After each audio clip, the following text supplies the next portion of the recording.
Fabrice Baravaglio et Damien Rose sont mes invités ce soir. Bonsoir à tous les deux. Bonsoir. Et merci d'être avec nous pour parler donc de la montée du Lyon Hockey Club en Division 2. Vous avez terminé deuxième du carré final ce lundi à la patinoire Charlemagne.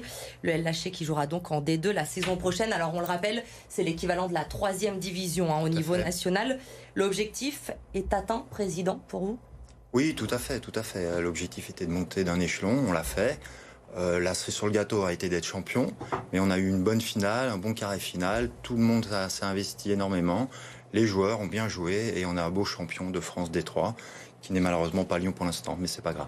Ça a été une déception, Damien, pour vous aussi, de perdre contre La Roche-sur-Yon en finale, de ne pas avoir ce titre de champion de France pour terminer en beauté cette saison ? Déception, oui et non finalement, parce que c'était un beau match, ça s'est joué sur des petits détails. Moi, j'ai pas de regrets personnellement.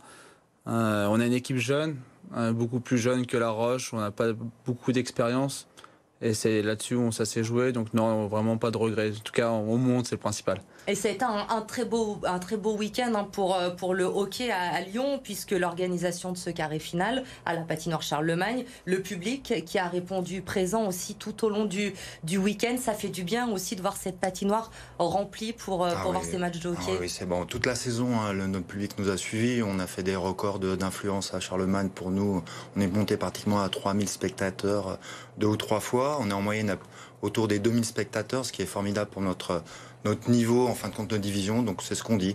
On propose un show, un spectacle. Il faut venir voir et c'est assez spectaculaire. Damien, vous êtes arrivé, on le rappelle, en octobre 2021 à Lyon. Alors la première saison, vous étiez entraîneur-joueur. Première saison réellement en tant qu'entraîneur seulement sur le banc. Quel bilan vous faites de cette saison passée avec vos joueurs ?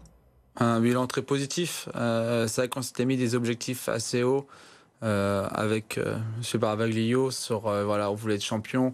Donc on s'est jamais caché avec les joueurs. Ça a été mis sur la table dès le début. Un bilan, oui, très satisfaisant parce qu'on a atteint nos objectifs. Et puis je pense qu'être derrière le banc dans toute une saison, c'est intéressant. On voit le jeu différemment et c'était génial. Est-ce que vous diriez, Fabrice, que cette montée en D2, finalement, c'est un tournant un peu la première étape du projet du club vers le retour à la Ligue Magnus ? Oui, c'est important pour nous parce que la D2 commence à être professionnelle, donc c'est un investissement beaucoup plus important de la part des joueurs et de l'ensemble du club. C'est une représentation aussi sur la France au niveau du sport national. Donc c'est important pour Lyon et c'est important pour l'évolution du club, oui. Quel objectif vous fixez à votre entraîneur en face de vous ce soir ? C'est d'assurer d'abord le maintien où on s'enflamme pas trop vite, ou déjà il y a dans un petit coin de la tête, pourquoi pas cette montée directement en D1 pour l'année suivante ? Alors on est compétitif, bien sûr, nous on veut le sommet. Si on peut être champion de France de D1, on va essayer d'y aller. L'objectif, bien sûr, c'est de construire, de stabiliser le club et la performance suivra, j'en suis sûr. Vous le disiez, Damien, c'est un groupe assez jeune que vous avez au Lyon Hockey Club.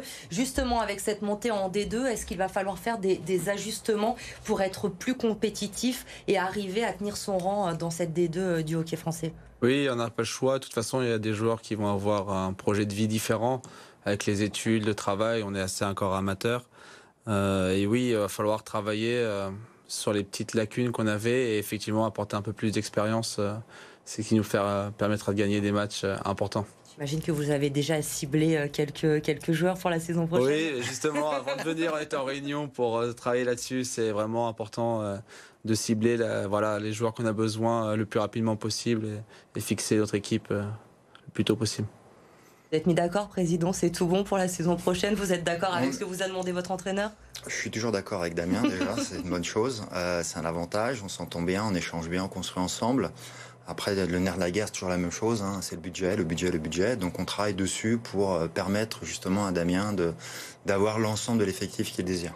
Évidemment, puisque le budget, vous l'évoquez, cet aspect financier qui est important parce qu'on va le rappeler peut-être pour nos téléspectateurs aussi, Lyon qui était en Ligue Magnus, qui a été rétrogradé en 2019 pour raisons financières justement. Aujourd'hui, tout est OK niveau budget, il n'y a pas de souci. Non, bien sûr, nous on gère ça en bon père de famille, on prend pas de risques, surtout pas, on fait avec nos moyens.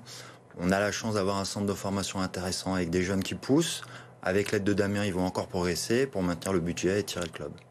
Au niveau des partenaires, c'est plus facile aussi, j'imagine, avec cette équipe qui gagne, cette montée aussi, d'attirer de nouveaux partenaires au sein du club? Oui, on a une équipe qui travaille là-dessus aussi. On a la chance de travailler correctement avec nos partenaires, donc ils sont assez fidèles. 100% des partenaires qui étaient là cette année vont re-signer. J'espère qu'ils vont même augmenter leur budget, et puis il y a des nouveaux qui vont arriver, donc tout va bien dans ce sens-là. Damien, comment vous vous sentez dans cette ville? Est-ce que vous diriez que Lyon, malgré tout, est une ville de hockey? On le sait, il y a l'Asvel, il y a l'OL, il y a le Loup, c'est une ville très sportive. C'est compliqué de s'imposer avec le hockey à Lyon? Effectivement, comparé à l'OL, c'est assez compliqué, mais il faut surtout que le club retrouve sa place. Ça passera par la montée petit à petit en catégorie, passer en D2, D1. Magnus permettra de retrouver au club sa place qu'il mérite.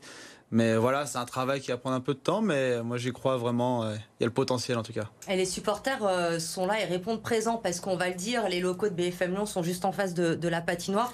Et lundi, on était là et on a entendu beaucoup de bruit dans la rue, les supporters qui étaient en nombre et qui ont fait énormément de bruit tout au long de l'après-midi. Fabrice, je vous avais reçu aussi il y a quelques mois.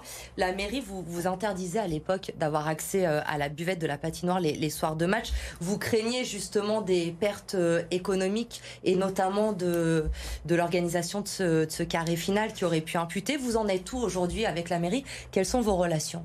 Elles sont plutôt cordiales, on essaie de construire sur l'avenir. Là, on attend toujours le cahier des charges pour l'offre de reprendre le bar ou pas, savoir si on peut s'aligner, qui nous permettra d'avoir une buvette. Voilà. On va tout faire pour essayer de l'avoir et permettre le développement du hockey. Mais vous n'avez pas de réponse encore aujourd'hui. Vous ne savez pas si vous pourrez compter la saison prochaine en D2 sur ce que vous rapporte la buvette? Non, tout à fait, oui, on attend encore de pouvoir se positionner. Donc il faut faire le budget en fonction des deux scénarios, c'est ça? Exactement. Donc c'est pas forcément très simple. C'est pas facile, mais on va être attentionné, précautionneux, on va faire attention à tout ce qu'on fait, on va bien calculer ce qu'il faut pour être juste et pas prendre trop de risques. On évoquait avec Damien les autres clubs professionnels sur Lyon, l'Asvel, le Loup, l'Olympique Lyonnais. Est-ce que vous avez des liens justement avec ces clubs au niveau du hockey? Alors on a un peu de lien avec l'Asvel. On a échangé plusieurs fois. Nos équipes de marketing notamment ont échangé sur les événements. Donc ça, c'est très intéressant pour nous de prendre un peu le savoir qu'ils ont dans le développement du marketing, les partenaires, les spectateurs, etc.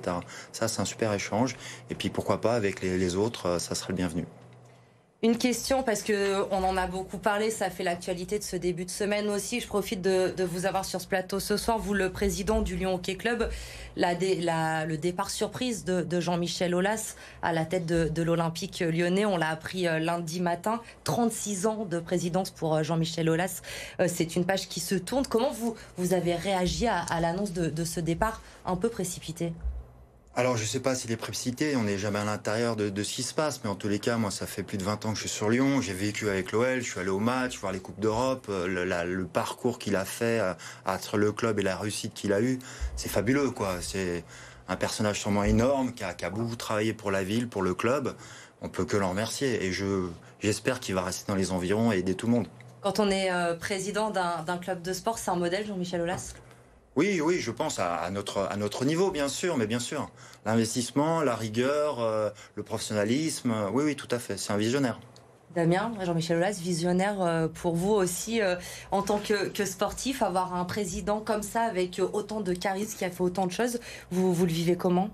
Oui, je pense que, alors moi je suis pas du tout foot à la base, mais c'est vrai qu'on peut que admirer la construction qu'il a faite finalement de l'équipe de Lyon et sa gestion qui en fait un des plus grands clubs d'Europe, on va dire, parti quasiment de rien. Et je trouve ça, c'est vrai qu'effectivement, c'est remarquable. Donc, je trouve ça bien d'avoir des présidents comme ça aussi investis, avec une vision et peu importe que ça plaise ou pas, ils ont leur idée et puis ils la suivent. Et je trouve ça génial. C'est ce que tout le monde a salué depuis le début de la semaine. 36 ans à la tête du Lyon Hockey Club. Fabrice, vous signez ou pas? Oh non, je pense pas. Non, voilà, il y a différentes manières. Après, à notre taille, nous, c'est un rôle un peu différent. Président du LHC, président de l'OL, c'est complètement différent. Mais mais j'espère toujours avoir un œil sur le LHC, bien sûr. Et je resterai toujours avec un œil averti et très très paternaliste. Et on vous félicite encore pour cette montée en D2 tous les deux. Merci. On vous souhaite plein de belles choses pour la nouvelle saison qui va arriver très vite. On se retrouvera bien sûr sur BFM Lyon. Merci à vous d'avoir été avec nous ce soir. Merci. Merci.